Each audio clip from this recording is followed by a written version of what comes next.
अस्सलाम वालेकुम नाज़रीन, आप देख रहे हैं सच सवेरा और मैं हूँ हुमार सलान। उम्मीद करते हैं आप सब खैरियत से होंगे, मज़े में होंगे और इस खुशगवार सुबह को एंजॉय कर रहे होंगे। आपकी सुबह को मज़ीद खूबसूरत, खुशगवार और मज़ेदार बनाने के लिए हम आपके साथ मौजूद हैं। हमेशा की तरह कुछ डिफरेंट से टॉपिक्स लेकर आए हैं जिन पर बात करना, जिनकी अहमियत को उजागर करना और जिनके हवाले से कुछ सीखना और समझना हम सब के लिए ज़रूरी हो। आज का जो टॉपिक है बहुत ही इंटरेस्टिंग है और इस पर बात करना भी बहुत ज़रूरी है कि जब हम बात करते हैं ऐसी सोसाइटी को परवान चढ़ाने की, ऐसे मुआशरे की तश्कील की कि जिसमें हम आहंगी हो, जिसमें हमवारियाँ हो, जिसमें बहुत ही पुरसकून ज़िंदगी गुजारना एक इंसान का ना सिर्फ ख्वाब हो बल्कि वो इसको हकीकत से भी जो है वो रिलेट कर सके।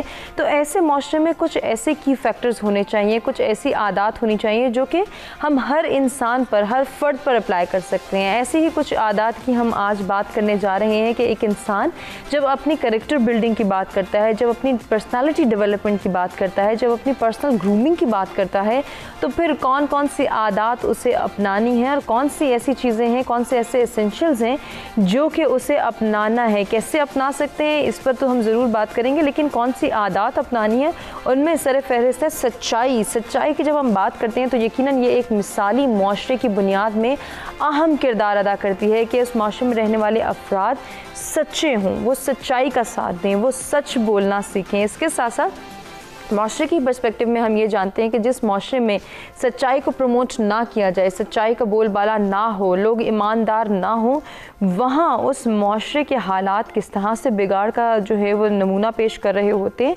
या फिर उनका अल्टीमेट फ्यूचर क्या होता है, इसको भी डिस्कस करना बहुत ज़रूरी है। तो जी आज हम डिस्कस करने जा रहे हैं सच्चाई और ईमानदारी को और ये किस तरह से हम अपना सकते हैं। इसको अपनाना कितना मुश्किल है, कितना आसान है। एक अच्छे और सच्चे मुआशरे की बुनियाद किस तरह से रखी जा सकती है, इसकी तश्कील में हम बहैसियत फ़र्द किस तरह से किरदार अदा कर सकते हैं, क्योंकि इसमें हम इंडिविजुअल एफर्ट से स्टार्ट करेंगे और फिर बढ़ते बढ़ते कलेक्टिव एफर्ट पर जा पहुंचेंगे कि जब कलेक्टिवली हमने एक मुआशरे को लेकर चलना है, इस मुआशरे में अपना किरदार अदा करना है और उसकी तरक्की को जो है वो यकीनी बनाना है, तो यकीनन हमें कुछ जिम्मेदारियाँ हैं जो कि पूरी करनी है। कौन सी जिम्मेदारियाँ पूरी करनी है, इस पर बात करने के लिए जो मेहमान हमारे साथ मौजूद हैं जल्दी से उनका तारुफ कराते हैं और जी गुफ्तगू का आगाज़ करते हैं।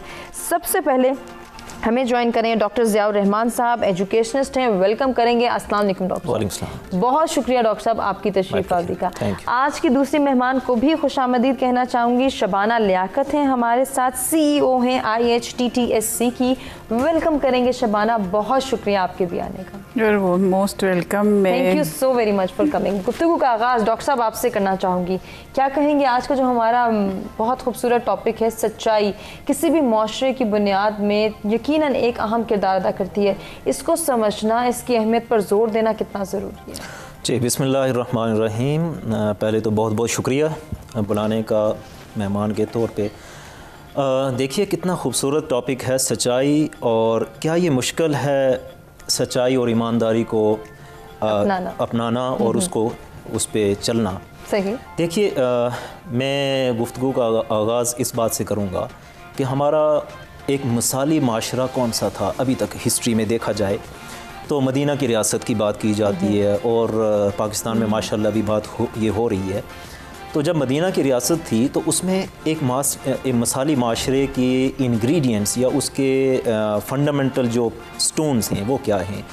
आपका सोशल वैल्यूज़, आपकी इकोनॉमिक वैल्यूज़, आपकी मॉरल वैल्यूज़, आपकी स्पिरिचुअल वैल्यूज़, ये सारी इंटैक्ट थी, ये सारी वहाँ पे मौजूद थी। इसीलिए वो एक मिसाली माशरा था। लेकिन ये सारी वैल्यूज़ होने के बावजूद इनके नीचे क्या था? इनके नीचे सच्चाई और झूठ से नफ़रत थी। वो कैसे थी? मैं सिर्फ एक स्टेटमेंट दूंगा कि नबी अकरम सल्लल्लाहु अलैहि वसल्लम के पास एक बंदा हाज़िर हुआ। उसने कहा कि मेरे अंदर बहुत सारी बुराइयां हैं।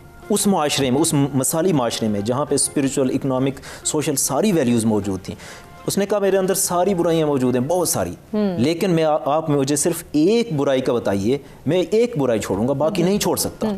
वो इतने धड़ल्ले से उसने बात की। उसने कहा मैं सिर्फ एक बुराई छोड़ूंगा, बाकी नहीं छोड़ सकता। आप मुझे सिर्फ एक बुराई बताइए, मैं वो छोड़ दूं तो बाकी ठीक है। तो नबी अकरम सल्लल्लाहु अलैहि वसल्लम ने कहा कि झूठ बोलना छोड़ दो।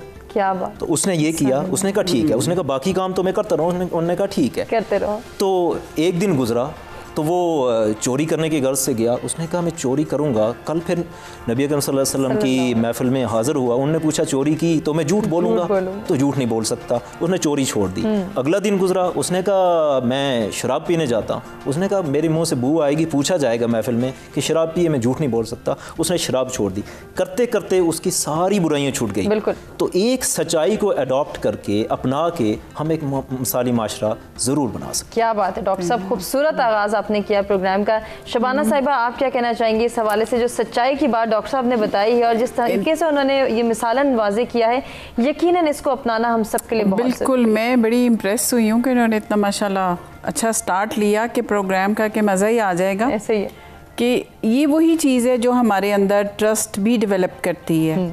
सच हम बोलेंगे पेरेंट्स से, टीचर्स से, तो एक तो ट्रस्ट हमारा बिल्ट होगा। माशरे में अगर हम शॉपकीपर हैं या कहीं हमारा और लेना देना है, उधर भी अगर हम सच बोल के अपनी चीज़ को फ़रोख्त करेंगे तो एक तो चीज़ की क्वालिटी अच्छी होगी, दूसरा लोगों का ट्रस्ट भी डेवलप होगा। सही। और इसको हम जितना भी अपनाएं, आजकल के माशरे में वैसे ये बहुत कम हो गया है कि ये सच हमें इतना नज़र नहीं आ रहा। अभी ज़िया को मैं कुछ देर पहले ही 1-2 किस्से सुना रही थी कि मैं सुन के मैं ख़ुद परेशान हो गई कि ये आजकल हो रहा है। और उसकी जो मैं कैलकुलेशन निकालती वो ये कि हम मज़हब से बहुत दूर होते जा रहे हैं। बिल्कुल ऐसे ही है, बिल्कुल। मज़हब से दूरी हमें ना सच की तरफ और इसकी तरफ बिल्कुल आने नहीं दे रही। और हमने यही सोचा कि हमने आर्टिफिशियल लाइफ गुजारनी है तो हम इस तरह झूठ बोल के, धोखा दे के हम आगे जा सकते हैं और लोग उस तरफ आ रहे हैं और हमें कोई पूछेगा नहीं और लोग उसी तरफ आ रहे हैं। तो इस टाइम हमें बड़ी सख्त ज़रूरत है कि हम अपने न्यू जनरेशन को ख़ास तौर पे सच की तरफ लाएं, उन्हें बताएं कि हम जो कुछ भी हैं एक्सेप्ट करें। सही। अगर मेरी एजुकेशन कम है तो मैं उससे फ़ख्र से बताऊं कि मेरी इतनी एजुकेशन है, मैं इतनी हासिल कर सकी, क्यों नहीं हासिल की, रीज़न बता दूं ना कि भाई मेरी इंग्लिश नहीं अच्छी थी, मेरा मैथ नहीं अच्छा था। मसलन मेरा मैथ नहीं अच्छा, मैं हर एक को बताती फिरती हूँ कि भाई मुझसे कैलकुलेशन मत कराना, मेरा मैथ मुझे शुरू से नहीं अच्छा लगता। अच्छा, सही। तो ठीक है, आप जो कुछ है एक्सेप्ट करें ना। नतीजा क्या होगा कि आप कहीं और फंसेंगे नहीं, मजीद मसाइल में घिरेंगे नहीं, वरना एक झूठ को छुपाने के लिए आपको कई झूठ बोलने पड़ते हैं। बड़ी अच्छी पॉइंट आपने रेज़ किया है कि हम एक्सेप्टेंस डेवलप करें, लेकिन अनफॉर्चुनेटली शबाना साहिबा आप भी मेरी बात से एग्री करेंगी कि हम वही बात है कि हम तो छुपाते हैं जो हम हैं, जैसे हम हैं, जहाँ तक हम पहुँच चुके हैं, हम उसको छुपा के सिर्फ प्रिटेंड करते हैं कि हम तो बहुत आला है, हम तो परफेक्शनिज्म की जानिब जा रहे हैं। इसको कैसे हम झुटला सकते हैं? इसमें जो मेरा अपना ज़ाती पॉइंट है वो ये है कि अगर हम अब जैसे मैं गई थी जापान, तो वहाँ मैंने जो नोट किया वो बच्चों को शुरू में उनके यहाँ प्राइमरी एजुकेशन नहीं है, 6th ग्रेड है और उसमें जस्ट बच्चों को मैनर्स सिखाना, ऐसे ही सच बोलना सिखाना, चोरी नहीं करनी, किसी की चीज़ नहीं लेनी। नतीजा क्या है कि आज वो दुनिया की नंबर 1 कौम है। ऐसा ही है। और ऐसा ही तो हम क्यों नहीं बन जाता है कि बच्चों के एथिकल वैल्यूज, उनके बिहेवियर और उनके तमाम तर वो आदत जो कि आगे आने वाली लाइफ में उनकी हेल्प आउट करती हैं, उन पर जोर दिया जाता है। ये बच्चा कैसी आदत अपनाए हुए है, इसको कितना चेंज करना है, इसको कौन सी नई आदत सिखानी है, अनफॉर्चुनेटली हमारे यहाँ नहीं होता। अब वही कई दफ़ा हम यही कहते हैं कि हम बचपन से बच्चों को कहते हैं ये चीज़ यहाँ नहीं फेंकनी, ये यूँ नहीं करनी, लेकिन आप बाहर पार्क्स में जाएं ईद के करीब या उधर ढेर गंद पड़े होते हैं। ऐसे ही कौन कहता है उन्हें फेंकें? तो फिर मैंने ये अंदाज़ा लगाया है कि ठीक है, बच्चा थोड़ा टाइम के लिए बाहर आता है, मेजॉरिटी टाइम उसका कहाँ गुजर रहा है? घर में। और इसके ऊपर भी मैंने एक दफ़ा यूनिसेफ के साथ काम किया कि हम मदर को एजुकेट करते हैं। सही सही। तो G92 में बाकायदा हमने एक स्कूल से रिक्वेस्ट की, ठीक है, कि आप हमें कुछ मदर्स दें, क्योंकि वो नेपोलियन का है ना कि मुझे पढ़ी लिखी माएँ दें, मैं आपको सेहतमंद पढ़ा लिखा माशरा दूं। शबाना साहिबा, हम जो है वो ज़रूर इसको कंक्लूड करेंगे और आपसे जानेंगे आपका पॉइंट ऑफ व्यू और किस तरह का रिस्पॉन्स आया, ये भी जानना बहुत ज़रूरी है हमें। एक ब्रेक की जाने बढ़ना है, ब्रेक से वापस आते हैं, शबाना साहिबा से बात करते हैं।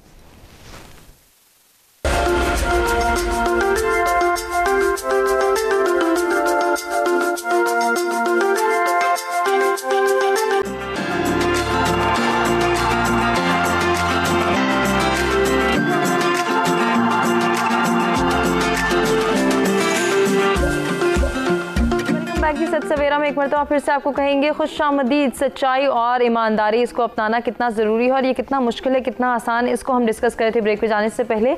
इसी हवाले से डिस्कशन को सिलसिले का आगे बढ़ाएंगे। शबाना साहिबा से बात हो रही थी। शबाना, आपने बड़ी अच्छी एक बात की कि आपने एक कैंपेन रन की थी जिसमें आपने कुछ माओं को ट्रेनिंग के हवाले से कहा, फिर उस रिस्पॉन्स का क्या हुआ और उसका फ़ायदा क्या हुआ, हमें बता दीजिए। तकरीबन 20 मदर्स हमारे पास रजिस्टर्ड हुई थी ना, और मैंने देखा कि मेजॉरिटी जो हमारा वीक पॉइंट आ रहा है वो घरों से ही आ रहा था।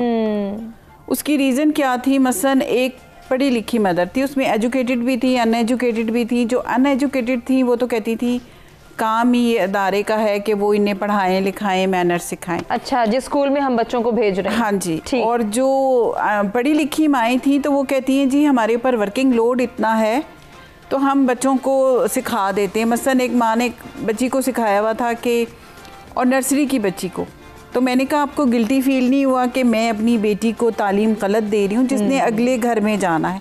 तो कहती नहीं वो अभी नर्सरी की है, होमवर्क नहीं किया था। तो मैंने बच्ची से कहा कि जब जाएंगे सब असेंबली के लिए तो आप कहना मेरे पेट में दर्द है, और नीचे डेस्क में ना काम अपना होमवर्क कंप्लीट कर लेना, रात को हम शादी में थे। मैंने कहा आपने बच्ची को कहा क्यों नहीं कि मैंने बेटा सच बोलना कि मैं अम्मी के साथ गई थी, हम लेट हो गए, हमने काम नहीं की।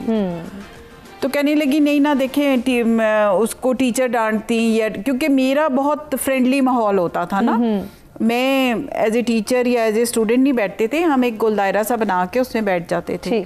ओपन डिस्कशन हो रही। हाँ, ओपन डिस्कशन होती थी, और मैं उनको बीच में चीज़ें रिसाइकिल रीयूज़ करना, एनवायरनमेंट से रिलेटेड चीज़ें सिखाती थी कि घर से टूटी हुई चीज़ें ले आए, उन्हें हम रिसाइकिल करेंगे, अपने घर में कहाँ लगानी है वो भी मैं आपको सिखाऊंगी। अच्छा।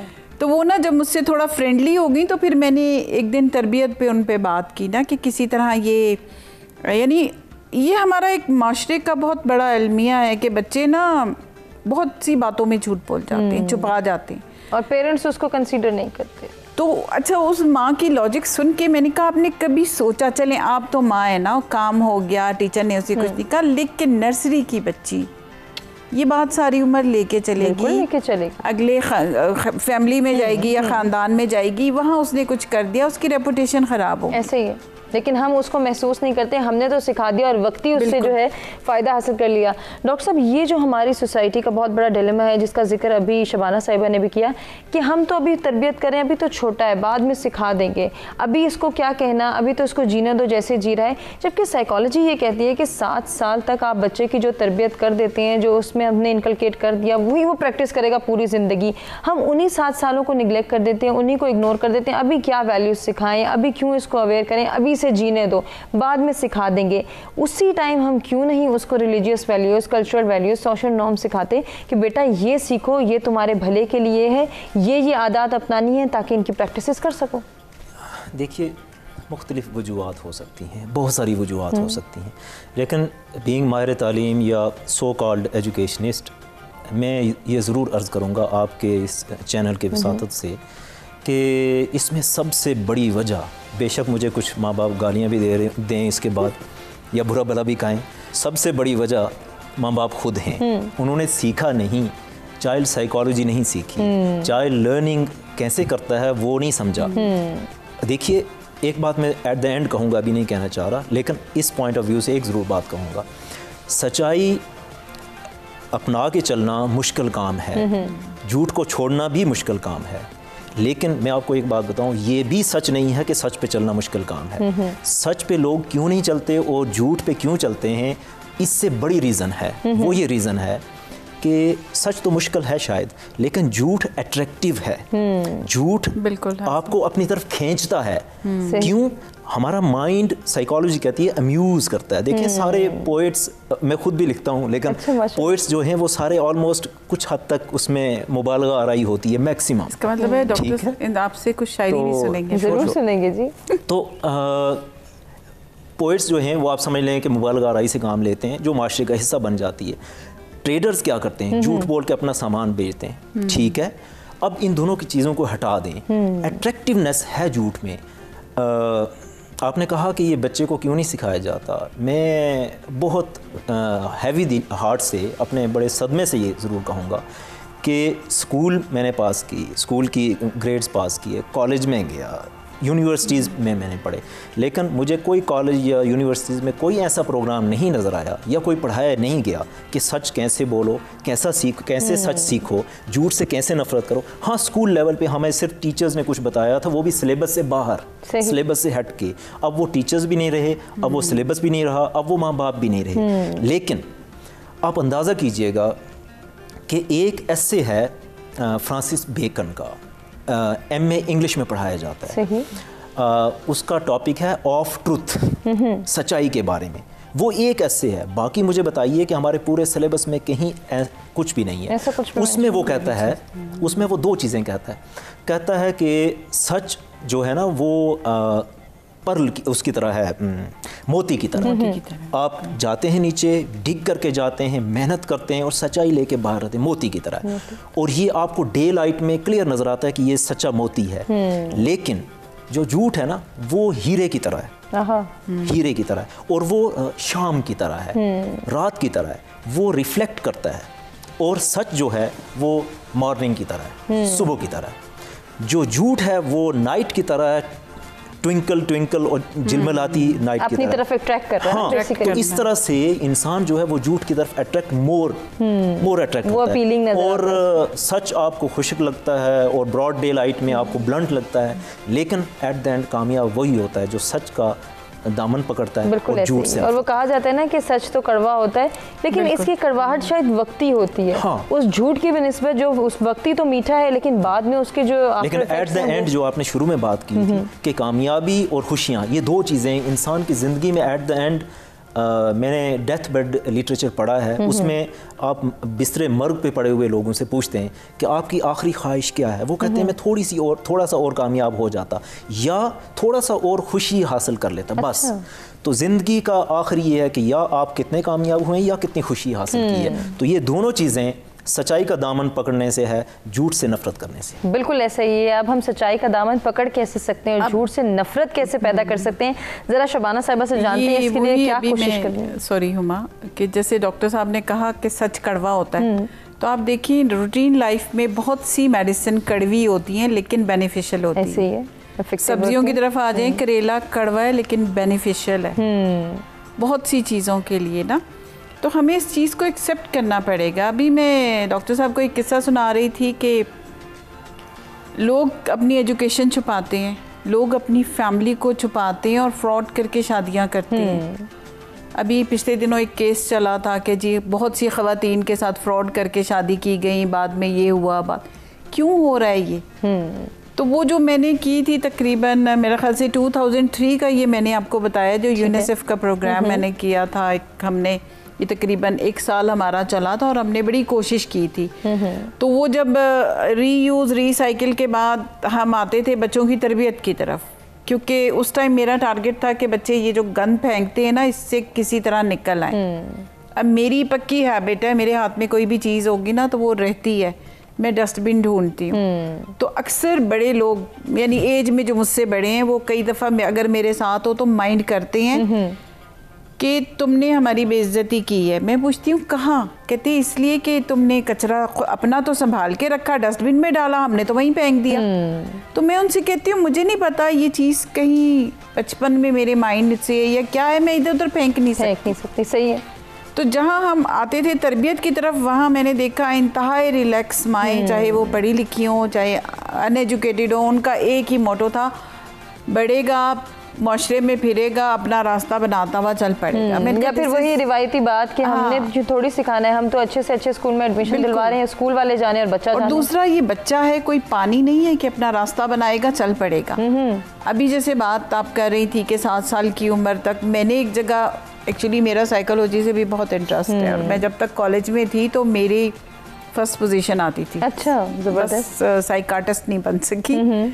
तो मैंने पढ़ा था कि आप न्यू बॉर्न बेबी को अगर उसके कान में हिदायत देती रहे ना तो वो फॉलो करता है। ऐसे तो मेरी भतीजी हुई तो एक एक्सपेरिमेंटल बच्चा मेरे पास आ गया, तो मैं उसके कान में बहुत सी बातें करती थी और अब माशाल्लाह वो यूनिवर्सिटी में, और मैं देखती हूँ कि वो उन चीज़ों को फॉलो कर रही है। जबरदस्त। मैं उसे कहती थी आहिस्ता नहीं, रोना नहीं है, ऊंचा आहिस्ता बोलना है, तो अभी तक उसको ना शोर नहीं पसंद, उसे वही धीमी अंदाज में ही गुफ्तगू पसंद है। इसको कंटिन्यू करेंगे, एक ब्रेक की जानिब बढ़ने, ब्रेक से वापस आते हैं, गुफ्तगू के सिलसिले को आगे बढ़ाते हैं।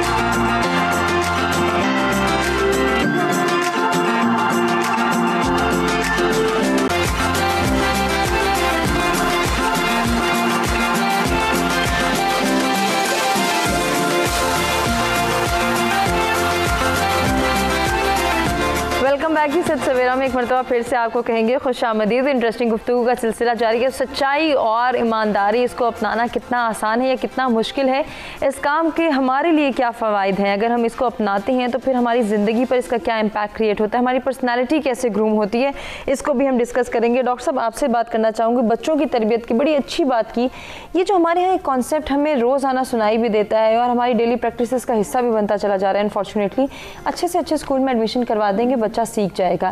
क्या सिर्फ एक उस्ताद का ही काम है बच्चे की ग्रूमिंग करना और उसको तमाम तर मोरल वैल्यूज़, एथिकल वैल्यूज़ से हम आहंग करना? देखिए हुमा, बात यह है कि मुआशरा, जो मिसाली मुआशरा है ना, वो दो चीज़ों का मजमुआ है, एक बच्चों का और एक बड़ों का। ठीक है, एक बच्चों का और एक बड़ों का।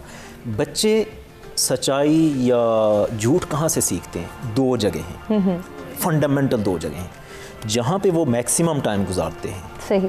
नंबर 1 उनका घर, 8 से 10 घंटे वो घर में गुजारते हैं। वहाँ पे कौन है? उनके माँ बाप हैं। ठीक है, अगर वो सच बोल रहे होंगे तो बच्चा उनको फॉलो करेगा और वो सच्चाई की राह पे गामजन होगा। अगर वो झूठ बोल रहे होंगे तो वो झूठ की राह पे गामजन होगा। आप जितना मर्जी उसको लेक्चर दे दें, जितना मर्जी, I am sorry using this, के भाषण दे दें, वो उस पर अमल नहीं करेगा। एक वो मकोला कहा जाता है ना कि एक बंदा आया, दरवाज़े पे नॉक किया और एक बच्चा दौड़ा दौड़ा आया, उसने दरवाज़ा खोला, उससे पूछा कि अबू किधर हैं? तो अबू ने पीछे बताया हुआ था कि कहना कि अबू घर पे नहीं है। उन्होंने कहा डैड कह रहे हैं डैड घर पे नहीं है। ऐसे तो बच्चे ने उसी मासूमियत से जाके बताया, लेकिन वापस आया हो तो उसको थप्पड़ पड़ा, उसको सज़ा मिली। बाद में उसने कहा अच्छा मुझे यूँ बोलना है, झूठ बोलना है। देन ही प्रैक्टाइज्ड, उसकी वो प्रैक्टिस होती गई, फिर उसकी हैबिट बन गई, फिर कैरेक्टर बन गया, फिर पर्सनैलिटी बन गई। बिल्कुल बन गई। बच्चे की बात यह है कि बच्चा जो अपनी सच्चाई या झूठ सीखता है वो या तो घर से सीखता है या दूसरी चीज़ स्कूल है। अब 8 से 10 घंटे, 7-8 घंटे तो स्कूल में लगाते ही लगाते हैं। बिल्कुल ऐसे। अब वहाँ पे टीचर्स और उसके जो क्लास फेलोज़ हैं, अगर वो सच्चाई की तरबियत वहाँ पे टीचर्स कर रहे होंगे, उस पर ध्यान दे रहे होंगे, तो बच्चे की पर्सनैलिटी एक सच्ची पर्सनैलिटी बनेगी। ऐसे। अब दूसरा एलिमेंट माशरे का जो बड़े हम लोग हैं, अडल्ट समझ लें, चाहे वो हम जैसे हों या बुज़ुर्ग हों, उनमें माँ बाप भी शामिल हैं। वो कहाँ पे अपना ज़्यादा टाइम लगाते? उनके ऊपर दो चीज़ों का बहुत ज़्यादा असर होता है। किसी ने कहा था, मैं वो उनकी कोटेशन आगे चलाता हूँ, वो कहते हैं कि अडल्ट जो है ना, उनके 2 डिसीजन ज़िंदगी में उनकी ज़िंदगी पे बहुत ज़्यादा असर डालते हैं। नंबर 1, उन्होंने नौकरी कहाँ पे करनी है। नंबर 2, उन्होंने छोकरी कहाँ पे करनी है। ठीक है, मतलब ये है कि उन्होंने अपनी नौकरी कैसे चॉइस करनी है और अपनी शादी किससे करनी है। सही। अगर उनकी नौकरी अच्छी हो गई तो 8 से 10 घंटे उसने नौकरी में लगाना है, और उस एरिया में, उस इंस्टीट्यूशन में, उस ऑर्गेनाइजेशन में अगर सच्चाई की फ़िज़ा होगी, सच्चाई का माहौल होगा, झूठ से नफरत होगा, तो उसकी पर्सनैलिटी पे असर होगा। बिल्कुल होगा, डेफिनेटली होगा। अब जो 8 से 10 घंटे बकाया हैं, थका हारा बंदा घर पहुंचता है, आगे जाके बेगम को ही मुँह लगना है। अब बेगम, अगर आपकी, हमारी बेगम या हमारे फैमिली जो है, वहाँ पे अगर वो सच्चाई की तरफ गामजन होंगी और झूठ से नफरत करने वाला कल्चर होगा घर में, तो फिर वो बंदा भी सच्चाई वाला होगा और झूठ से नफरत वाला होगा। सो बच्चा और अडल्ट ये दोनों मिलके आपका मुआशरा बनाते हैं, यकीनन ऐसे। और इसके ऊपर हमारे जो अल्लाह पाक की कलाम है, कुरान पाक, बहुत सारी आयात उसमें मौजूद हैं। इसी तरह से बहुत सारी अहादीस हैं।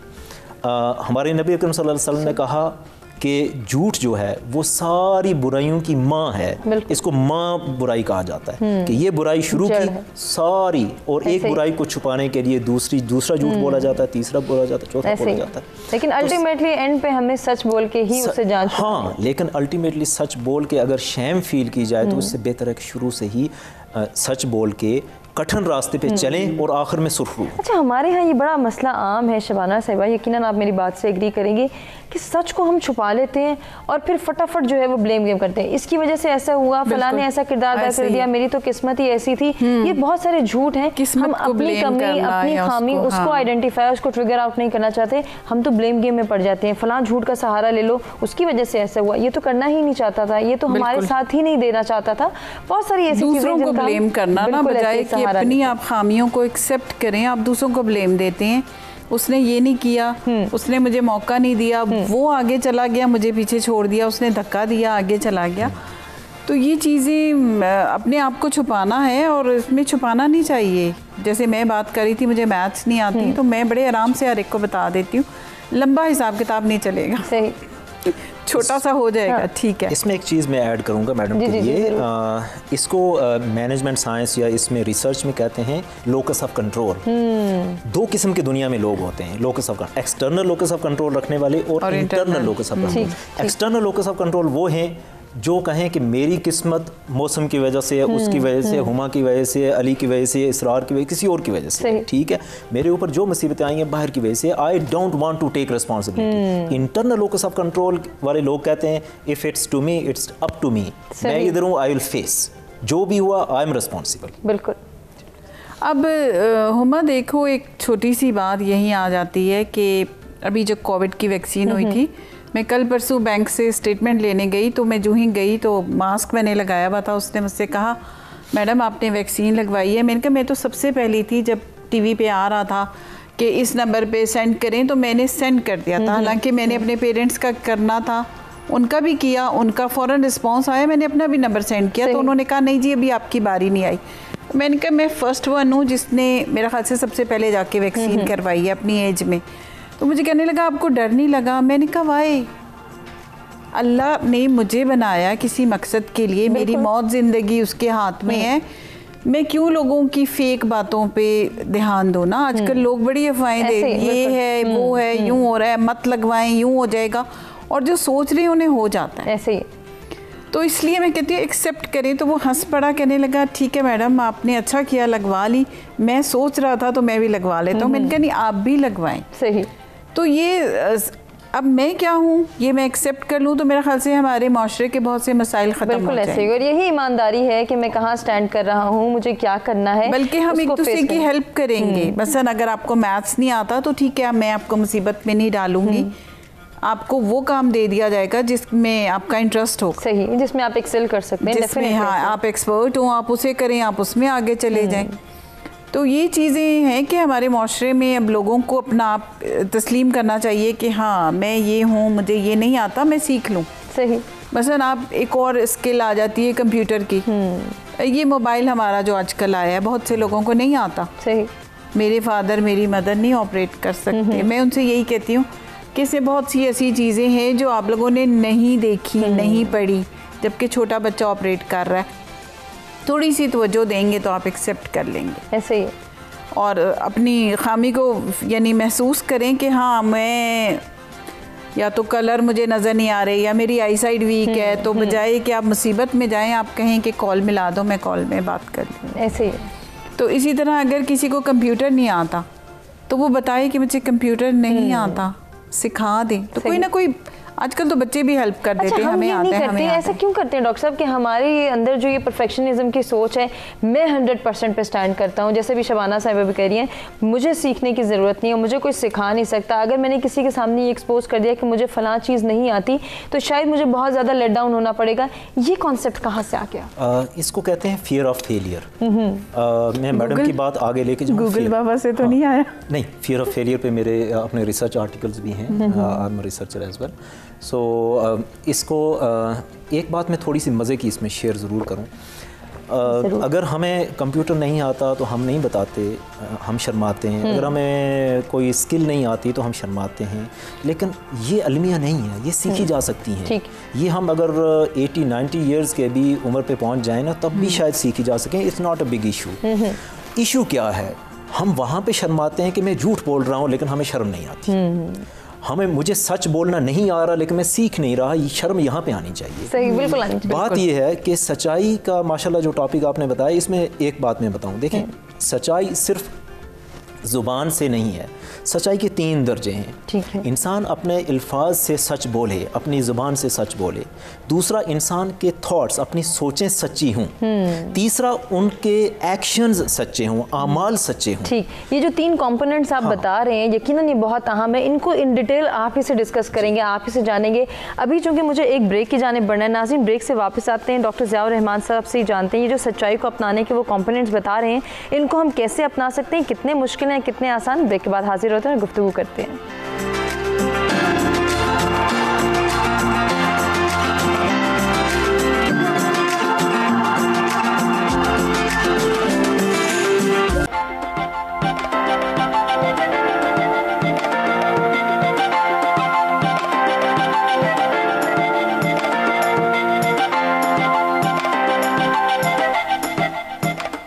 जी सच सवेरा में एक मरतबा फिर से आपको कहेंगे खुशामदीद। इंटरेस्टिंग गुफ्तगू का सिलसिला जारी है। सच्चाई और ईमानदारी कितनी अहमियत की हामिल है और इसको अपनाना क्यों ज़रूरी है। जब हम अच्छे माशरे और एक ईमानदार और हेल्दी माशरे की तश्कील की बात करते हैं तो यकीनन हमें बहुत सारी आदत अपनानी है ताकि हम एक मिसाली माशरे की तश्कील में अपना किरदार अदा कर सकें। इसी को जो है हम आगे बढ़ाएंगे, इसी डिस्कशन को। और डॉक्टर ज़ियाउर रहमान से हम बात करते ब्रेक पर जाने से पहले सच्चाई को अपनाने के 3 कॉम्पोनेंट्स आपने बताए थे, इनको ही हम आपसे इन डिटेल जानेंगे। फरमाइए जी प्लीज़। देखिए सच्चाई, मैंने ये अर्ज़ किया था कि सच्चाई आप अपने अल्फाज से ज़रूर अदा करें। और एक बड़ी खूबसूरत बात मैं यहाँ पे शेयर करूँ, फिर आगे चलूँगा। कहते हैं कि सच्चाई के ये 3 पहलू हैं, लेकिन इससे पीछे 2 लेवल्स हैं, स्टेजेस हैं। एक बंदा जो सच्चाई है क्या, आप अपनी आँखों, नाक, कान, सारी चीज़ें, अपनी 5 सेंसेस यूज़ करके जो इन्फॉर्मेशन लेते हैं उसको बयान करना सच्चाई कहलाता है। जो आप जानते हैं वो बयान करना सच्चाई कहलाता है। इसको कहते हैं ट्रूथफुलनेस। ठीक है, ठीक है। हैविंग ऑल द इंफॉर्मेशन और शेयरिंग दैट इक्वल्स ट्रूथफुलनेस, कि सच होना। अब इस पे यकीन रखना, सेकंड कंपोनेंट, इस पे यकीन रखना, कहा जाता है कि आप देन यू फील प्लेयर, तब आप मज़े लेते हैं सच्चाई के। Then you feel enjoying being truthful. जो हज़रत बिलाल हबशी का हाल था, उनको तपते कोयलों पे घसीटा जा रहा था, लेकिन वो अहद अहद कह रहे थे। और उनको लोग कहते हैं उनको शायद वो दुख पहुंच रहा हो। मैं तो कहता हूँ ना कि वो सच्चाई के आखिरी लेवल पे पहुंचे थे कि उनको शायद मज़ा आ रहा हो। ठीक है ना, वो अहद अहद कह रहे थे। उनसे कहा गया था कि नहीं बोलो, खुदा 2 हैं, एक नहीं है। उन्होंने कहा नहीं, अहद बोलते जा रहे थे। ठीक है, तो सच्चाई अपनी ज़ुबान से अदा करना लाजमी है, सच्चाई अपनी सोचों में लाना लाजमी है, सच्चाई अपने आमाल में लाना लाजमी है। अक्सर कुछ लोग यहाँ पे आजकल की सोसाइटी में एक गलती हम करते हैं, बल्कि मैक्सिमम लोग करते हैं, 90% आई एम सॉरी, ऐसा करते हैं। नॉट ओनली पाकिस्तानी सोसाइटी, बाहर की सोसाइटीज़ में भी वो ये करते हैं कि ज़ुबान से तो सच बोल लिया लेकिन सोचों में झूठ है, उसको कवर अप कर लेते हैं। इसको फ्रांसिस बेकन कहता है कि गोल्ड में आप सिल्वर की मिक्सचर करते हैं। सच्चाई और झूठ का मिक्सचर करके जब आप बयान करते हैं, ये बहुत बड़ा गुनाह है। इसको कहते हैं हिपोक्रेसी, जिसको आप कहते हैं मुनाफिकत। बिल्कुल। और शायद यहाँ पे मुसलमान या यहाँ पे हों, काफिर नीचे हों, लेकिन जो मुनाफिक होंगे वो सबसे नीचे जहन्नम के दर्जे पे होंगे। इसकी इतनी बड़ी सज़ा है। तो मैं ये अर्ज़ कर रहा था कि अगर हम सच्चाई के रास्ते पे चलें और सच्चाई के रास्ते पे चलते जाएं तो बिलीव यू मी कि वो सच्चाई का रास्ता हमें अल्लाह पाक तक पहुंचाता है। बेशक ऐसे ही, सच्चाई की मंजिल अल्लाह है। झूठ के रास्ते पे हम चलते जाएं तो ये मंजिल हमें शैतान तक पहुंचाती है। झूठ की मंजिल शैतान है। कहते हैं बज़ाहिर तो बहुत फैसिनेट कर रहा है इंसान को, लेकिन अल्टीमेट उसका नुकसान। कहते हैं कि father of lies is Satan, हमें वहाँ पहुँचाता है। और शैतान कहाँ लेके जाएगा हमें? जहन्नम में। इस दुनिया को भी हमें जहन्नम बना के रखेगा और इसके बाद भी। तो हमें चाहिए कि हम अपने बच्चों को, अपनी आने वाली नस्लों को भी सच्चाई की तरबियत दें, और ये हमारा फ़र्ज़ है। जैसे आपने फरमाया था कि हम स्कूल में छोड़ आते हैं और उसके बाद कहते हैं नहीं उनकी जिम्मेदारी बस वो है, तरबियत करेंगे। अब तो ये है कि और फिर अगर कोई बच्चा जो है वो उस तरह से रिस्पांस नहीं दे रहा जैसा आप चाहते हैं, हाँ। तो फिर ब्लेम गेम है, पता नहीं इस बच्चे ने झूठ बोला था, टीचर पे ब्लेम करते हैं। और टीचर की तरबियत कहाँ पे है? पहले तो हुआ करती थी कुछ हद तक, शायद टीचर एजुकेशन या BEd होता था या डिफरेंट चीज़ें होती थी। अब तो आप स्कूल में जाएं और प्राइवेट स्कूल में आप फीस पे करें and there people are standing, और वो क्या कवर करेंगे? सिर्फ वो कोर्स जो उनको एलोकेट किया है। बच्चे की शख्सियत बनाना उनका काम नहीं है, बच्चे में सच्चाई को ढालना उनका काम नहीं है, बल्कि उल्टा शायद वो ये करें, आई एम सॉरी, शायद ये चल रहा हो कि वो झूठ बोल के चीज़ें कवर कर रहे हो। तो यहाँ पे भी इसको भी कंसीडर करना बहुत ज़रूरी है। शबाना साहब, आप कुछ कहना चाहेंगे? की वही बात आ रही है कि पहले जैसे टीचर नहीं रहे, अब टीचर चेंज हो गए, तो मैं सोचती हूँ कि पहले तालीम दी जाती थी, आपको बुक्स के साथ रेफरेंस बुक्स पढ़ाई जाती थी, मदरसा सिस्टम होता था और बड़ी आपकी तरबियत की जाती थी, एक तालीम दी जाती थी। अब आपको स्पेसिफिक एक सिलेबस दे दिया जाता है, इल्म है, वो इल्म किस लिए? जस्ट डिग्री के लिए। आप ये इल्म लोगे, आप इंजीनियर बन जाओगे, आपको इस चीज़ का इल्म हो जाएगा, हाँ डिग्री मिल जाएगी, जॉब अच्छी मिलेगी। आजकल आप बच्चों से पूछे ना क्यों पढ़ रहे हैं मैडम? नौकरी करने के लिए। अच्छा, कहाँ तक डिग्री लेनी है? आगे। फिर जैसे सच और झूठ पे बात हो रही थी, तो एक और मैंने इंटरेस्टिंग चीज़ नोट की ऑनलाइन क्लासेस में, कि एक बच्चे का होमवर्क दूसरा बच्चा भी दे रहा है, ऐसे ही है, कॉपी करके। अब वो कहाँ से आ रहा है? पीछे घर में से किसी ने उसे कहा है ना, टाइम नहीं मिला, प्रॉपर चेक एंड बैलेंस नहीं है, बच्चा ऑनलाइन शो कर रहा है लेकिन वो खुद मजे से। अब वहाँ पे टीचर गायब हो जाती है, वहाँ पे फिर घर की तरबियत आ डेफिनेटली आती है कि बच्चा ऑनलाइन दूसरे का। अच्छा, वो फिर बच्चे क्या करते हैं, एक दूसरे की कंप्लेन करते हैं, इसने मेरा चोरी कर लिया, मेरा। अब ये कहाँ से आ रहा है? अच्छा मैडम, मैं यहाँ पे एक छोटी सी चीज़ ऐड करूँगा 1 मिनट के लिए, कि देखिएगा, हमें अगर सच का दामन पकड़ना है और दयानतदारी का दामन पकड़ना है, तो हमें 3 लोगों के साथ या 3 एंटिटीज़ के साथ हमें सच्चा होना पड़ेगा। ठीक है। उनके साथ अहद करना पड़ेगा 3 एंटिटीज़ के साथ। एक अपने आप के साथ, मतलब मैं वो हूँ, जो मैं हूँ वही बयान करूँ, वही शो करूँ। मुझे अपने आप पे शर्मिंदा नहीं होना चाहिए कि मेरे माँ बाप यूँ हैं, मुझे फ़लाँ नहीं आता, मेरे अंदर ये बुराइयाँ हैं, मेरे अंदर ये अच्छाइयाँ हैं। मुझे अपने आप से सच होना लाजमी है। ठीक है। दूसरा अपने क्रिएटर के साथ सच होना होगा, उनके साथ सच बोलना होगा। और तीसरा, जो मैं अपने दिल से ये बात कर रहा हूँ, तीसरा हमें अपने नबी अकरम सल्लल्लाहु अलैहि वसल्लम से, अपने लीडर से, जो हमारे यहाँ के भी लीडर हैं और आखिरत के भी लीडर हैं, उस लीडर के साथ हमें सच्चा होना पड़ेगा। यकीनन, वरना सच तो दूर की बात, हम झूठ भी सच तरीके से नहीं बोल सकते। बिल्कुल ऐसे ही है। लेकिन वहीं पे डॉक्टर साहब हम ये देखते हैं कि जैसे भी शबाना भी बात करी थी कि सारा किरदार तालीम का नहीं, यहाँ तरबियत का किरदार है। पहले वक्तों की अगर बात की जाए तो तालीम के साथ साथ तरबियत होती थी, डेली बेसिस पे होती थी, बल्कि डेली बेसिस पे भी छोड़ दें, आर्ली बेसिस पे होती थी।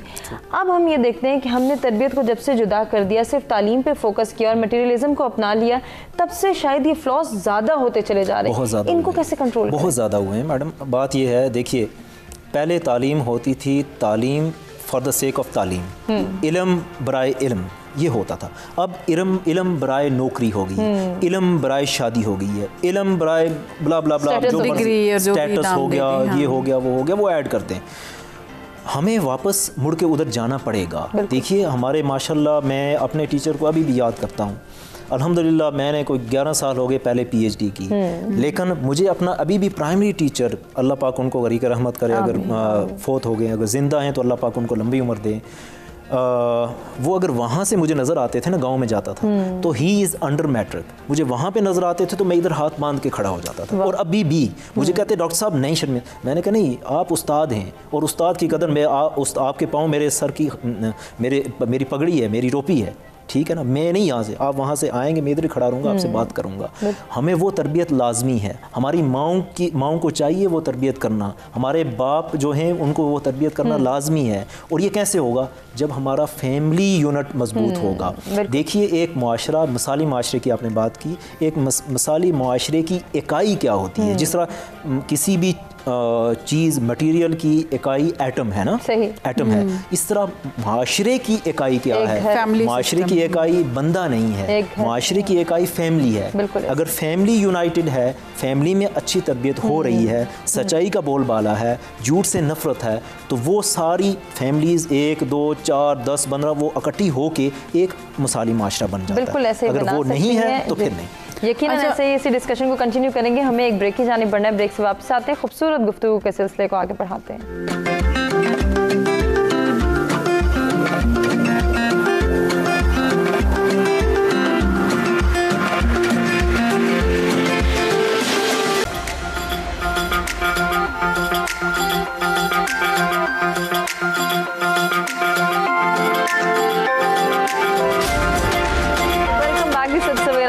फिर से आप कहेंगे खुशामदीद। सच्चाई और ईमानदारी को अपनाना कितना मुश्किल है, कितना आसान है, और इसके लिए क्या तरीक़ाकार होना चाहिए, तरबियत का इसमें क्या किरदार है, इसको हम ब्रेक पे जाने से पहले डिस्कस कर रहे थे। और इसके साथ साथ जब हम ज़हनी सुकून की बात करते हैं, एक इंसान तभी इतना स्ट्रॉन्ग हो सकता है कि वो सच और झूठ में फ़र्क कर सके, वो सही और गलत के फ़र्क को जो है महसूस कर सके, जब वो ज़हनी तौर पर इतना मजबूत है कि उसके जहन में बहुत सारे जो स्कैटर्ड ख्यालात हैं उसको उसने अलाइन करना सीखा हुआ है, उसने देखा हुआ है कि उसे किस तरह से सच्चाई का साथ देना है, उसने अच्छा डिसीजन लेना है। इसके लिए भी हमने ये देखना है कि ज़हनी सुकून कौन सी चीज़ें मैसर करती हैं, क्या सैर व तफरी में इसका भरपूर किरदार है, तो फिर हम अपने लिए कैसे ये स्पेयर टाइम निकालें कि हम सैर व तफरी को भी प्रमोट करें। यकीनन इस पर भी हम गुफ्तगू करेंगे, लेकिन ब्रेक पे जाने से पहले जो तरबियत की बात हो रही थी शबाना साहिबा, मैं उसी हवाले से आपसे डिस्कस करूँगी। तरबियत में हमने मटेरियलिस्टिक अप्रोच को अपनाना शुरू कर दिया। हम तो टीचर को पे करें, टीचर कौन होता है हमें ये कहने वाला कि हम सच बोल रहे हैं या झूठ। टीचर की ये जुर्रत कि वो ये बताए कि मैं ठीक कर रहा हूँ या गलत, आपको टीचर कुछ नहीं कह सकता क्योंकि हम उसको पे कर रहे हैं। ये सोच जब से आई है शायद तरबियत पीछे रह गई है। ये भी, और दूसरा फैमिली सिस्टम ख़त्म हो गया। आप देखें, पहले एक ख़ानदान होता था, एक बुज़ुर्ग दादा या बड़े ताया वो सारा कुछ देखते थे। बच्चे को अगर किसी बुरी बात पे कोई भी टोक देता था तो सब कहते थे यस तुमने गलत काम किया। अब ये आ गया मेरा बच्चा मेरी तरबियत हमने करनी है, हमारी प्राइवेसी को कोई तंग ना करे, हमारा स्टेटस और है उनका स्टेटस और है। एक ये चीज़ भी बड़ी कॉमन हो गई है कि हम अपने स्टेटस अलग कर रहे हैं एक ही ख़ानदान के होके, और ये सोच रहे हैं कि मैंने बच्चे को इस रास्ते पे लेके जाना है, मैंने इस पे।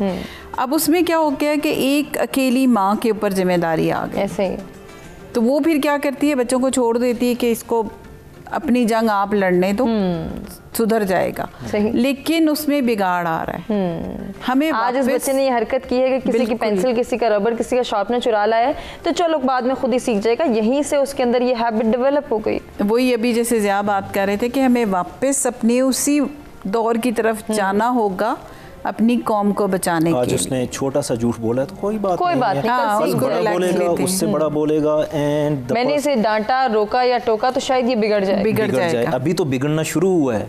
आपका काम है कि जिधर पानी गलत बह रहा है उसको सीधा कर लीजिए, ऐसे ही। और इसमें मैडम की बात चल रही थी, मैं थोड़ा सा इसमें ऐड कर दूं, जरूर कीजिए, कि देखें बाहसियत मुसलमान हमें 3 चीज़ें हम पे फ़र्ज़ हैं, 3 चीज़ें हमें करनी चाहिए। क्या? इबादत, इखलाकियात, मुआमलात। दीन इस्लाम इन 3 चीज़ों की बुनियाद 3 चीज़ें इन इस्लाम की बुनियाद, इबादत, इखलाकियात, मुआमलात। अब मुझे बताइए, हम ऑलमोस्ट 90% या उससे भी ज़्यादा सिर्फ इबादत पे फोकस करते हैं कि ये हमारा दीन इस्लाम है, हालांकि इखलाकियात और मुआमलात बहुत बड़ा हिस्सा है। इबादत का ताल्लुक अल्लाह और उसके बंदे से डायरेक्ट है, वो उससे वो खुद पूछेगा आपसे। हाँ, इखलाकियात का ताल्लुक मेरा और आपका और बाकी लोगों का है, मुआमलात का ताल्लुक मेरा और बंदों से है। हम इन दोनों में डंडी मारते हैं, इसी में आती है सच्चाई, इसी में आती है झूठ, इसी में आता है बाकी सारा इंसाफ। अब मैं यहाँ पे एक छोटी सी चीज़ और ऐड ज़रूर कर दूँ।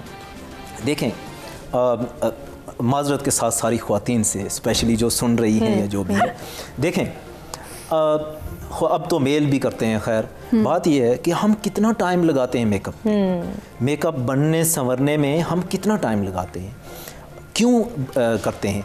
ये कोई बुरी बात नहीं है, अच्छी बात है, ताकि अच्छा दिखना अच्छी बात है, ठीक है, अच्छा लगना अच्छी बात है, ड्रेसिंग अच्छी बात है, अपने आप को बनाना संवारना अच्छी बात है। लेकिन काश, मुझे बताइए, ये सूरत पे तो हम लगाते हैं बहुत ज़्यादा, मेल फीमेल लगा के, लेकिन क्या हम ये मेकअप अंदर भी कर रहे हैं या नहीं? बिल्कुल, ये बहुत ज़रूरी है। जाहिर को तो हम बहुत निखार रहे हैं, बहुत हमारे अंदर के मेकअप की हमें ज़रूरत है, अंदर का ही होना चाहिए ना, सीरत की मेकअप की ज़रूरत है।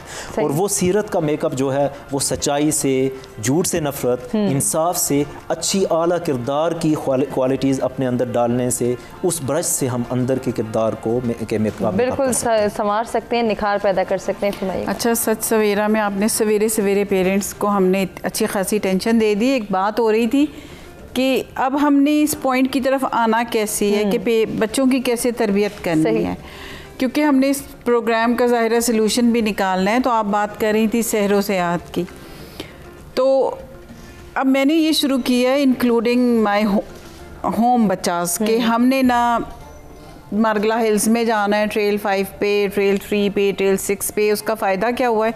एक तो टैब और मोबाइल से उनकी दूरी हो गई थोड़ी सी, दूसरा आपके पीछे इतना प्यारा मंजर है, उसमें मैं अभी तक खोई हुई थी कि बच्चों को जब हम लेके जाते हैं, ओके अपने लीफ काउंट करें, कितनी किस्म के देखे आपने, तोड़ना नहीं है, वो भी ग्रो कर रहे हैं, जानदार हैं, इंसेक्ट्स देखें, वो मुख्तलिफ चीज़ें देख के बच्चे ढेरों ढेर सवाल करते हैं। तो वहाँ पे फिर यानी हमने हाइकिंग एंड ट्रैकिंग में स्टार्ट किया हुआ है कि ओके वापसी में हमने गार्बेज भी लेना है, और अगर आपने फेंका हुआ है तो अंकल को बताना है कि ये मैंने फेंका है। सही। यानी सबसे छोटी है मेरी भतीजी, छोटी 3 साल की है आयमा, वो पसंद करती है जाना, और उसको इतनी सी भी कोई चीज़ नज़र आए तो वो रैपर उठा के कहती है गंदा कर दिया, तो किसने फेंका? आपने? नो, ओके, तो हम इसे शॉपर में डाल लेते हैं। तो हमने स्टार्ट किया कि फैमिलीज़ को लेके जाते हैं कि बच्चों को पहले नेचर, फिर दरख्त नहीं काटना, क्या क्या एक तो आप इन्फॉर्मेशन भी दें उनको, वही बात है पहले जो तालीम और तरबियत थी वो नेचर में जाके देना शुरू करें, और एक दिन ज़रूर निकालें हफ्ते में, चाहे वो फ्राइडे को निकालें, चाहे वो सैटरडे को निकालें, चाहे वो संडे को। सही। यानी खातून खाना अगर कहती है मेरे पास बहुत काम का बर्डन है, तो आप वीक डेज में उसे डिवाइड करें। सबसे पहले तो हम ज्वाइन करेंगे आपको, मैं बिल्कुल ऐसे ही, मोस्ट वेलकम। अब मैं हूँ सारा करती हूँ, मेरी काम वाली मेरे कमरे में दाखिल नहीं हो सकती, मैं सारा अपना खुद करती हूँ।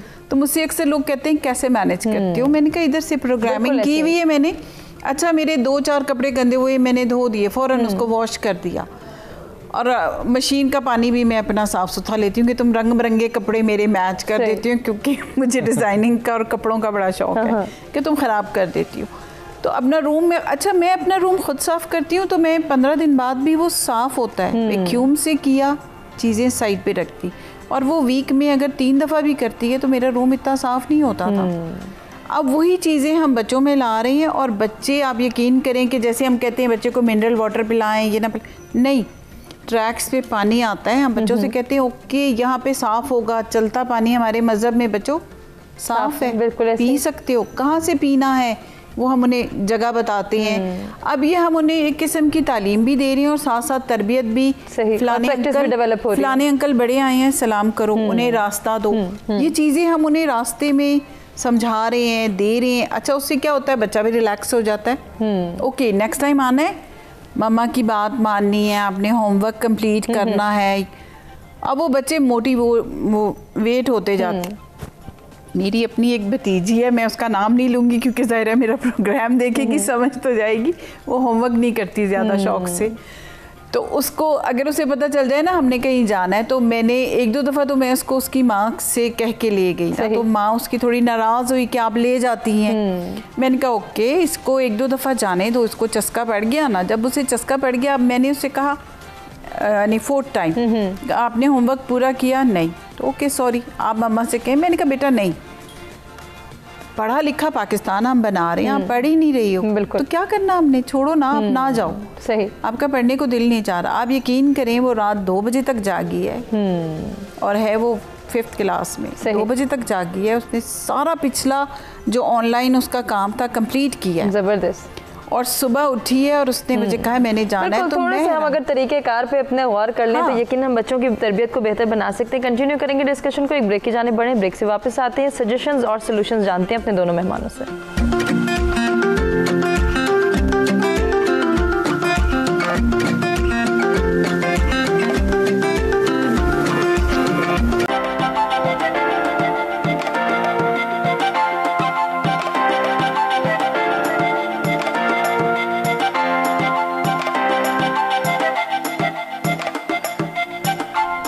वेलकम बैक जी, सच सवेरा में एक मरतबा फिर से आपको कहेंगे खुशामदीद। इंटरेस्टिंग गुफ्तगू का सिलसिला जारी है और हमारे आज के प्रोग्राम का ये लास्ट सेशन है जिसमें हमेशा की तरह हम सॉल्यूशंस और सजेशन जानेंगे अपने दोनों मेहमानों से, और सच्चाई को और ईमानदारी को अडॉप्ट कैसे किया जा सकता है, अपने बच्चों की तरबियत में इसको कैसे इनकलकेट कर सकते हैं, खुद सच्चाई को किस तरह से हम फॉलो कर सकते हैं कि सच बोल के हम अगर मुश्किल में भी पड़ रहे हैं तो ये वक्ती मुश्किल है, जबकि अगर झूठ बोल के वक्ती हम जो है वो उस मुश्किल से निकल रहे हैं, एट दी एंड हमें उस मुश्किल में फंसना ही है। डॉक्टर साहब, आपसे स्टार्ट लेना चाहूँगी, ओवरऑल आज जितनी भी डिस्कशन हुई उसके हवाले से क्या सजेशंस हैं आपके माइंड में बच्चों की तरबियत के हवाले से? और जहाँ बच्चों की तरबियत की बात कर रहे हैं तो हमें बड़ों की ग्रूमिंग की भी बात करनी है, बड़ों की काउंसलिंग की भी बात करनी है, चाहे वालिदैन हो, चाहे असातिज़ा किराम हो, या ओवरऑल इस सोसाइटी का कोई भी फ़र्द हो। फरमाइएगा जी। कंक्लूजन में मैं पहले तो कुछ रियलिस्टिक बात करूँगा ज़रूर। देखें, हम पाकिस्तान में रहते हैं, मुझे ये कहते हुए बड़ा सदमा होता है, परेशानी होती है, दुख होता है कि IPI इंडेक्स है जो दुनिया में बनाया जाता है मुल्कों का, सही, उसमें पाकिस्तान 79 नंबर पे है एशियन कंट्री, मतलब पूरी दुनिया में। ऑनेस्टी इंडेक्स में एशियन कंट्रीज़ के जो 52-54 कंट्रीज़ हैं, ऑनेस्टी इंडेक्स में पाकिस्तान नीचे कहीं एंड पे है ऑनेस्टी इंडेक्स में। हम बात करें करप्शन परसेप्शन इंडेक्स, CPI कहते हैं उसको, करप्शन परसेप्शन इंडेक्स। मैं पढ़ रहा था 2018 में आउट ऑफ 180 कंट्रीज़ में हमारा नंबर था 117, जो कि बढ़ के 2019 में 120 पे चला गया, और 2021 में अभी हमारा इंडेक्स 124 पे है। हम इंक्रीमेंटल करप्शन कहाँ पे जा रहे हैं? और ये है पाकिस्तान। पाकिस्तान का मतलब ये है कि पाकिस्तान, पाक मीन्स प्योर, सच्चे, एंड स्तान मीन्स लैंड, लेकिन आम तर्जुमा ये किया जाता है कि पाक का मतलब पाक, प्योर लोग, और लैंड का मतलब ज़मीन। मैं एज़ माहिर तालीम या एजुकेशनिस्ट ये तर्जुमा नहीं करता, मैं ये तर्जुमा करता हूँ कि पाक means pure and land means ये वाली सरजमीन, ज़बरदस्त, ये दिमाग की सरजमीन, इसमें हमने इस मुल्क को चलाना है। ये सरजमीन, और ये कौम है, ये ज़मीन का नाम कौम नहीं है, ये इसका नाम कौम है, जो अच्छा दिमाग, सच्चा दिमाग है, अच्छी सोचों वाला दिमाग। बहुत खूब। और इसमें मैं कंक्लूजन में ये रिक्वेस्ट ज़रूर करूँगा कि please start planting these seeds in this land of our children. ये बड़ी ज़रखेज़ है। हाँ, बड़ी सच्चाई वाले सीड्स इसमें प्लांट करना शुरू करें, फॉर गॉड सेक। ऑनेस्टी वाले सीड्स इस ज़मीन में प्लांट करना शुरू करें। दयानतदारी वाले सीड्स इसमें प्लांट करना शुरू करें। मेरे हाथ बांधे हैं, पेरेंट्स से भी यही रिक्वेस्ट है, टीचर से भी यही रिक्वेस्ट है, जो भी सुन रहा है इस प्रोग्राम के वसातत से, अगर आप आज ये करेंगे, कल आपको एक तनावर दरख्त मिलेंगे, सच्चाई के दरख्त मिलेंगे, ऑनेस्टी के दरख्त मिलेंगे, और आपको उसका फल खाते हुए कोई बंदा रोक नहीं सकेगा, यकीनन नहीं रोक सकेगा। शबाना साहिबा, आपके पास क्या सजेशन है, क्या सजेस्ट करेंगे? मेरा तो यही है कि पेरेंट्स, देखिए, जो गलतियाँ हो गई, जो कुछ होना था हो गया। अब हम जहाँ खड़े हैं, हमने हालात को सुधारना है, तो पेरेंट्स को भी, टीचर्स को भी, घर वालों को भी, जो खामियां हो गई उन्हें इग्नोर कर दें, आगे सोचें। अब थोड़ा सा ब्रॉड माइंड हो गए कि अब हमने, चलें, किसी का बच्चा 15 साल का है, किसी का छोटा है, कि अब हमने किस स्टेज पे हमारे बच्चे हैं, थोड़ा सा अपने बिहेवियर में वो चेंज लाएं। हर चीज़ का सलूशन है, बिल्कुल है, हर चीज़ का सलूशन। और जहाँ बचपन में हम बच्चे को सिखा रहे हैं, उसके अंदर बहुत सारी क्वालिटीज़ इनकलकेट करें, तो जब वो अपनी यूथ में पहुँचा है, जब वो जवान हो गया है, वो थोड़ा सा चेक एंड बैलेंस बढ़ा दें कि आया ये वो तमाम तर क्वालिटीज़ को जो है प्रैक्टिकली अप्रोच कर रहा है, प्रैक्टिकली इम्प्लीमेंटेशन हो भी रही है या नहीं। तो थोड़ा सा ये जो एक हमारे माशरे में आया ना प्राइवेसी का कॉन्सेप्ट, उसको थोड़ा सा परे करें, पिछले ज़माने में जाएं कि नहीं, अच्छा चलो, I am your friend, tell me कि क्या हो रहा है, आप बता दो क्या हो रहा है। और बच्चों के साथ फ्रेंडली बिहेवियर रखें। बच्चे आपसे सब कुछ शेयर करेंगे, बिल्कुल करेंगे, और वहाँ से फिर उसकी खूबियों को अप्रिशिएट करें, खामियों को 2-3 दफ़ा इग्नोर करके और फिर उससे बड़े प्यार से बताएं कि अगर मुझ में ये हैबिट होती तो कैसा लगता। बहुत खूब। एक फादर ने बात कही थी, एक बाप अपने बच्चे को कहता है कि बेटा check your footsteps, where are you going. तो बच्चे ने जवाब दिया कि please check your footsteps, I am following your footsteps. बात ये है, बात तल्ख है लेकिन बात ये है कि पेरेंट्स और टीचर्स को चाहिए कि उनको एडवाइस तो करते रहें, लेकिन जैसे वो बिहेव करेंगे बच्चा वो फॉलो करेगा। जो वो कहेंगे उस पे शायद वो फॉलो ना करे, जैसा वो करेंगे उसको फॉलो करेगा और ऑटोमेटिकली अडॉप्ट भी करेगा। मैं एक सेंटेंस बोल रहा हूं, पेरेंट्स और टीचर को चाहिए कि वो अपनी पर्सनालिटी और अपना कैरेक्टर वैसा बनाएं ताकि बच्चे उसको अपना लीडर बनाएं। क्या बात है, बहुत खूब बात। शुबाना साहिबा, मैसेज क्या देना चाहेंगे हमारे व्यूअर्स को प्रोग्राम अपने मैसेज यही है कि मेरा तो कि अपनी खूबियों खामियों को एक्सेप्ट करें और बच्चों की जो अच्छाइयाँ हैं उन्हें अप्रिशिएट करें, बुराइयों को थोड़ा सा इग्नोर करें 2-3 दफ़ा। उसके बाद आप बच्चे की जगह पे आ जाएं कि मैं तुम्हारी जगह हूँ और मैं ये काम करूँ, आपको कैसी फीलिंग्स आएंगी। तो बच्चा आपको खुद बताएगा कि मुझे नहीं अच्छा लगेगा, तो उससे कि ठीक है, जब आपको मेरी बात अच्छी नहीं लग रही तो बाकी लोगों को कैसी अच्छी लगेगी। बिल्कुल। और उसके नफ़ा और नुकसान समझाएं तो इंशाल्लाह हम जिस काम की भी कोशिश करेंगे काम हो जाता है, यकीनन होगा और बेहतरी आएगी अगर हम बेहतरी लाना चाहेंगे। डॉक्टर साहब, आपका क्या पैगाम है हमारे व्यूअर्स के लिए? जी, मेरा पैगाम यही है, प्लीज़ स्टार्ट वर्किंग। अपने जो इनोसेंट माइंड्स हैं इन पे काम कीजिए, और इन पे काम करने का तरीका ये है कि आप अपनी शख्सियत, पेरेंट्स अपनी शख्सियत ठीक करें, अब सच्चाई को अडॉप्ट करें, झूठ से नफरत करें, ताकि वो भी यही कल्चर लेके आगे चलें। देखें, पेरेंट्स और टीचर्स कहते हैं सिक्योरिटी गार्ड्स होते हैं हमारे कल्चर के। अगर ये सिक्योरिटी गार्ड्स हमारे कल्चर से हट गए तो कल्चर तो दूसरे चुरा के ले जाएंगे ना। तो इनको चाहिए कि they stand guard on truthfulness, honesty और हेट्रेड टुवर्ड्स। ज़बरदस्त। इसी पैगाम के साथ आज के प्रोग्राम का इख्तिताम करना चाहेंगे। अपने दोनों मेहमानों का शुक्रिया अदा करेंगे जिनसे बहुत कुछ सीखने का मौका मिला। उम्मीद करते हैं कि नाज़रीन आपको भी हमारा आज का प्रोग्राम पसंद आया होगा। अपना बहुत ख्याल रखिएगा, अपने फीडबैक से आगाह कीजिएगा। आपसे चाहेंगे इजाज़त। अल्लाह के पास।